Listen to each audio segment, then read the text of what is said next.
Hello everyone, welcome to my channel. मैं हूँ सृष्टि और आज हम पढ़ने जा रहे हैं चैप्टर नंबर 8, क्लास 7th का चैप्टर नंबर 8 जो है a homage to our brave soldiers, यानी कि हमारे बहादुर जवानों को एक बहुत बड़ा सम्मान। होमेज का मतलब होता है कि एक श्रद्धांजलि देना और एक बहुत बड़े लेवल पे किसी को रिस्पेक्ट देना। तो इस चैप्टर को मैंने पढ़ाया था, आप सभी लोगों ने बहुत बहुत सराहा, उसके लिए बहुत बहुत धन्यवाद आपका, थैंक यू सो मच। और मेरे पास काफ़ी कमेंट्स आए थे कि आप इस चैप्टर के क्वेश्चन आंसर्स भी करा दीजिए। तो मैंने अपने हैंड राइटिंग में क्वेश्चन आंसर्स को इसमें लिखा है कॉपी में, और जो क्वेश्चंस मुझे एग्ज़ाम्स के पॉइंट ऑफ व्यू से इंपॉर्टेंट लगे मैंने सिर्फ वही क्वेश्चंस किए हैं। बाकी और भी उसमें काफ़ी सारे क्वेश्चंस थे, लाइक क्यों प्रेजेंटेशन बना के देनी चाहिए बच्चों के सामने, ये बताएं, अपने वर्ड्स में एक्सप्लेन करें, या और वॉर मेमोरियल के बारे में बच्चे अपने वर्ड्स में एक्सप्लेन करें। तो इस टाइप के क्वेश्चंस पेपर में नहीं आएंगे। जो इंपॉर्टेंट क्वेश्चन थे वाई वाले, हाउ वाले, और जो काफ़ी रिलेट कर रहे थे चैप्टर से, मैंने वही कराए हैं। तो शुरू करते हैं। फर्स्ट क्वेश्चन है हमारा, हाँ सबसे पहले पार्ट 1 लिया है मैंने। पार्ट 1 कौन सा है? सौम्या ने जो लेटर लिखा है आनंद के लिए, सबसे पहले मैंने उसके आंसर्स लिए हैं, और उसके बाद आनंद ने जो लेटर लिखा है सौम्या के लिए उसके कॉम्प्रिहेंसिव मैंने लिए हैं क्वेश्चन आंसर्स, और उसके बाद सबसे लास्ट में जो क्वेश्चंस हैं, जो मुझे इंपॉर्टेंट क्वेश्चंस दिखे, मैंने उनको लिया है। तो ओवरऑल सारे क्वेश्चंस यहाँ पर मैंने लिखे हैं और उम्मीद करती हूँ कि आपको हेल्प होगी। And the first question is, where is the national war memorial located and what is it significance? यानी कि नेशनल वॉर मेमोरियल कहाँ पर लोकेटेड है, स्थित है, और इसका क्या इंपॉर्टेंस है, क्या सिग्निफिकेंस है इसकी। तो आंसर्स बहुत बड़े भी हो सकते थे इसके, लेकिन मैंने कोशिश की है कि मैं शॉर्ट में ही आंसर दूं ताकि आपको आसानी रहे। National war memorial is located in new Delhi. National war memorial जो है वो न्यू दिल्ली में है, near India gate. About significance के बारे में, it represents the gratitude of nation. ये रिप्रेजेंट करता है देश का gratitude to its arm forces के लिए, या फिर ब्रैकेट में मैंने दिया है सेक्रीफाइसेस ऑफ ब्रेव सोल्जर्स। जो ब्रेव सोल्जर्स थे उनके सेक्रीफाइसेस को याद करने के लिए या उनको ग्रेटिट्यूड देने के लिए इसका निर्माण किया गया है। Okay, next question is, what is the nation's highest gallantry award? Gallantry का मतलब होता है किसी वॉर के लिए, किसी बैटल के लिए जो अवार्ड दिया जाता है सबसे बड़ा, वो कौन सा है? तो परमवीर चक्र, जिसे हम शॉर्ट में PVC भी लिखते हैं, is the nation's highest gallantry award. Paramvir Chakra हमारा सबसे बड़ा गैलेंट्री अवार्ड है। ठीक है, what do the walls of Chakras portray? Chakra की जो वॉल्स हैं वो क्या पोर्ट्रे करती हैं, वो क्या बताती हैं? The walls of the Chakras are covered with granite tablets.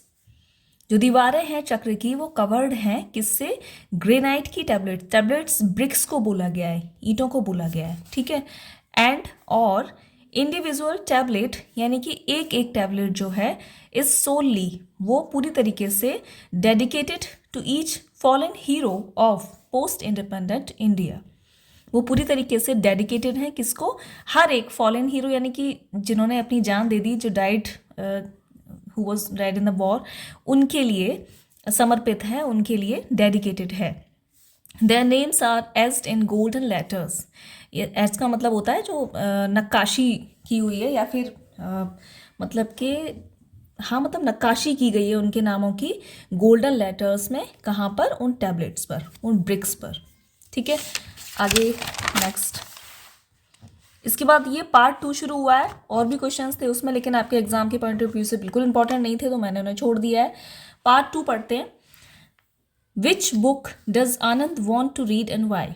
आनंद कौन सी किताब पढ़ना चाहता है और क्यों? ठीक है, तो Anand want to read the book titled tiger of Drass, captain Anuj Nair, 23 Kargil hero. ये नाम है उस बुक का, और ये एक मेमोयर है जो कि उनकी माँ ने लिखा था। ठीक है, पूरा पढ़ते हैं। This biography is written by the captain Anuj Nair's mother Meena Nair. ठीक है, तो ये उनकी माँ ने एक बायोग्राफी लिखी है उनके लिए, जिसे हम क्या बोलते हैं बेसिकली, इसके लिए जो वर्ड यूज होता है वो होता है मेमोयर। ठीक है, जिसका मतलब होता है कि श्रद्धांजलि के रूप में एक बायोग्राफी लिखी है। किसने लिखी थी? इनकी माँ ने। तो यहाँ पर जो ये जो लिखा हुआ है इसे हम द्रास या ड्रास कुछ भी पढ़ सकते हैं। और ये क्या है, ये जो है एक टाउन है कारगिल का, ठीक है। इसलिए तो इसीलिए इस बुक का नाम है tiger of Dras, captain Anuj Nair, Kargil hero 23, ठीक है। इसे याद कर लेंगे। आपका नेक्स्ट क्वेश्चन है, how did Anand feel after reading about the national war memorial. Saumya ने जो लेटर लिखा था आनंद के लिए, उसको पढ़ने के बाद आनंद ने कैसा फील किया। आनंद वॉज वेरी मोटिवेटेड, आनंद बहुत मोटिवेटेड था, and he decided that he will join arm forces for serving the Motherland. उसने ये सोचा, ये निश्चय किया, डिसाइड किया कि वो भी देश की या मातृभूमि की सेवा के लिए आर्म फोर्सेस को ज्वाइन करेगा। और पर्सनली मैं ये सोचती हूँ, ये चैप्टर जितने भी स्कूल्स में लाइन बाय लाइन बहुत अच्छे से पढ़ाया गया होगा, वहाँ क्लास के 50, 60, 70% बच्चों के माइंड में ये चीज़ आई होगी कि I will join arm forces, because it is really inspirational chapter. Personally मुझे बहुत ज़्यादा पसंद आया, ठीक है। नेक्स्ट क्वेश्चन हम पढ़ेंगे, why was she reminded of the poem पुष्प की अभिलाषा। ये जो आनंद ने लेटर लिखा था सौम्या के लिए, तो उसमें उसने पुष्प की अभिलाषा, इस जो ये कविता है, इसी कुछ पंक्तियों को लिखा है। तो प्रश्न ये है कि उसने क्यों रिमाइंड किया, सौम्या को क्यों याद दिलाया गया इस पोएम के बारे में, क्या वाकया इस तरह का था। Anand once visited the Chandigarh garden on martyrs day. शहीद दिवस पर उसने क्या देखा था, Chandigarh garden. Everyone was there to pay respect to the soldiers by offering flowers and prayers. उस दिन सभी लोग क्या कर रहे थे, रिस्पेक्ट पे करने के लिए, रिस्पेक्ट देने के लिए फ्लॉवर्स को और प्रेयर्स को दे रहे थे, ऑफर कर रहे थे सोल्जर्स के लिए। Flowers as a mark of respect to soldiers, flowers यानी फूल रिस्पेक्ट के लिए, सोल्जर्स के लिए। और क्योंकि वहाँ पर फ्लॉवर्स को दिया जा रहा था रिस्पेक्ट पे करने के लिए, that is why she reminded of the poem पुष्प की अभिलाषा। शायद माखनलाल चतुर्वेदी द्वारा लिखी गई है। उसके बाद 2 क्वेश्चंस और हैं जो इम्पॉर्टेंट हैं। Why are war memorial built. War memorial क्यों बनाए जाते हैं या क्यों बने हैं। The war memorial built to give tribute to the soldiers who died or were injured in any war. ये वॉर मेमोरियल जो हैं इसलिए बनाए गए हैं, इसलिए श्रद्धांजलि देने के लिए उन सोल्जर्स को जिन्होंने अपनी जान दे दी या जो घायल हुए वॉर में या बैटल में। It's a symbol of the respect of our great soldiers. ये सिंबल है रिस्पेक्ट का, किसके लिए, हमारे ग्रेट सोल्जर्स के लिए, ताकि हम इन्हें भूल ना जाएं। और जब भी हम वॉर मेमोरियल देखेंगे तो हमें सच में ये महसूस होगा कि कितनी बड़ी बात है कि इनकी वजह से हम आज बेक ऑफ जी रहे हैं। Why is it our duty to pay homage to our soldiers. ये हमारी ड्यूटी क्यों है कि हम उन्हें सम्मान दें, सोल्जर्स को, ठीक है। इट इज़ आवर ड्यूटी, ये हमारी ड्यूटी है, to pay homage to our brave soldiers.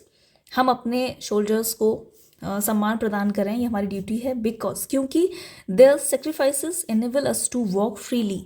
क्योंकि उनका जो सेक्रीफाइस है उसकी वजह से आज हम फ्री होकर जी रहे हैं इन आवर कंट्री, अपने देश में, without fear of enemy threats. धमकियाँ जो एनिमी देते हैं उनके डर के बिना हम आराम से जी पा रहे हैं। तो उसका कारण क्या है, कौन है, हमारे ब्रेव सोल्जर्स। तो मैं उम्मीद करती हूँ कि ये सारे क्वेश्चन आंसर्स आपकी समझ में आए होंगे, और जो इम्पोर्टेंट थे, जो आपके एग्जाम्स में आ सकते हैं, ये वही सारे क्वेश्चन आंसर्स थे। तो बाकी आपको कुछ कहना हो तो कमेंट्स में लिख सकते हैं। Thank you so much.